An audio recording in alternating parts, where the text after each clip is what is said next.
We're talking with Heidi Newfield, who is here in Knoxville. She's performing at the Tin Roof, and this is something new for us in that we're doing an interview with her in our ultra futuristic green space room, I guess you call it. And so we want to put this on our website. But Heidi, welcome to Knoxville. We're so glad you're here. It's great to be back. Always good to see you. Now, tell me what you've been up to the last 2, 3, 4, 5, 20 years. Well, I was born only 23 ago, so we'll leave it at that, Mike.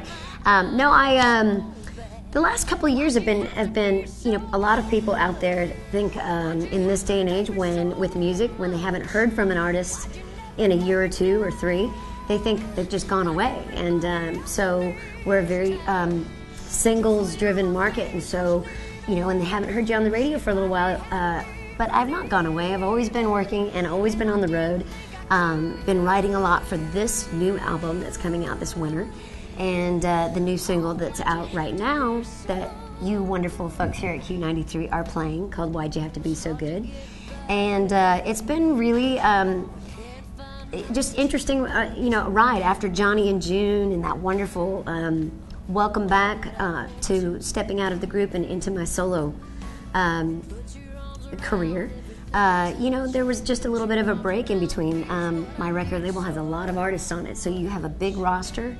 And at the end of your little journey there, I had to sort of get back in line. And that's tough for an artist to have to do because you've got this great momentum built. So I'm back now on a brand new label with a wonderful new team around me, and everybody's excited. We've got great new music coming out, and we're not going to stop. Now, lots of consistency. If you haven't heard the new single, we play it on Q93, Why'd You Have to Be So Good? So let's talk about the single. And this is a song, you normally write a lot of your songs, but this one you didn't, but yet it was a song that you really wanted to record. I did. You know, this song was really personal to me. And I thought if it was so personal to me, then it's going to resonate with others as well, because this is one of those songs that if you've gone through any kind of heartbreak, you've gone through any kind of loss in your life, and you know, we've all, even young, you know, little kids who are having a bad day at school, or somebody's boyfriend broke up with them or something like that. This is one of those songs that just is kind of a big, dynamic, powerful song about love found and love lost. And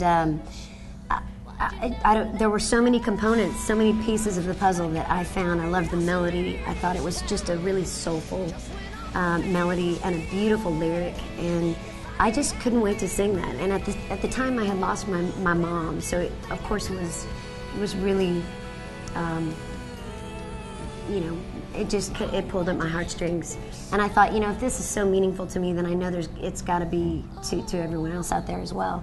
So I try not to sing anything that I don't believe in. You know, I think if I can't sell it to myself, then I can't, you know, nobody else is going to buy it. When will the CD come out? When can we expect it?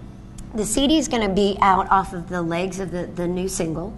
So as soon as we make the new single #1, Mike, then you guys calling in and requesting it and Facebooking and Q93 and telling all your friends about it.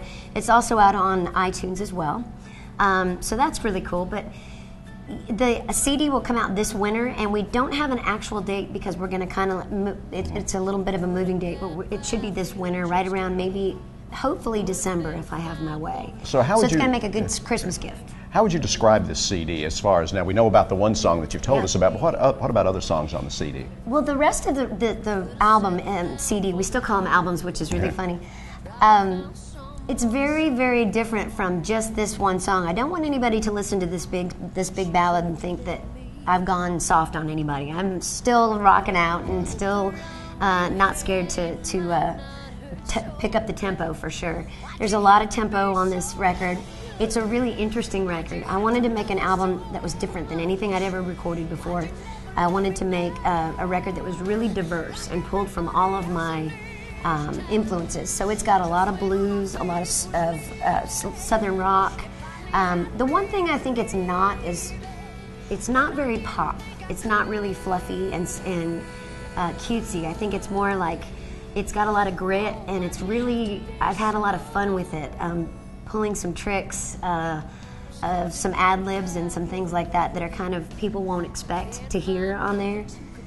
that are really, really cool. And I think they make it an interesting record, so you don't want to push fast forward. You want to keep it running.